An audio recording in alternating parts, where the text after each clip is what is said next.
So what we wanted to show is a demo of our new, the new Citrix Tablet Optimized version of Windows. This is a version of Windows that will appear to customers using the right infrastructure and the right version of receiver for Android or iOS in a VDI or shared hosted desktop environment. So here you see a traditional Windows environment exactly as you would if you were in a shared hosted or VDI implementation on Citrix on an iPad.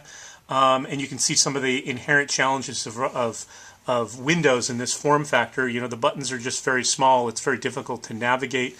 If you look at the buttons and prompts for applications or for documents, they're all just very small and very difficult to maneuver, particularly if you have thicker, bigger fingers, or it's just not optimized to this form factor. It was designed for a mouse and for a computer.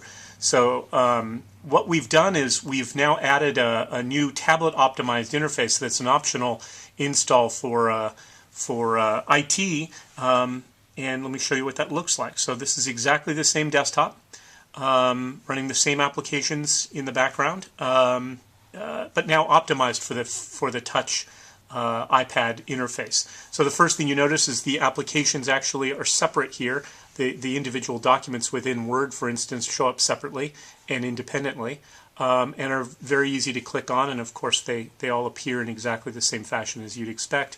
I can bring up Internet Explorer. I can bring up a PowerPoint presentation, all running exactly the way you'd expect them to run in Windows. We've added a minimize function to allow you to very simply click one button and minimize all of your windows. The other thing that you'll probably notice is we've moved the Start menu to the top, and the reason we've done that is to make it not only easier to get to, but also easier to see in a drop-down menu all of your options. We've added bigger buttons for your My Computer and Log Off. We've added much bigger buttons for things like your documents in your Documents folder, as well as your applications and programs. But they all appear and behave very naturally and very normally as you'd expect. We've also added bigger buttons to be able to allow you to click on and grab and drag, as opposed to the smaller buttons usually optimized for a mouse environment. So that's kind of the look and feel of our new tablet optimized Windows for touch devices and tablets.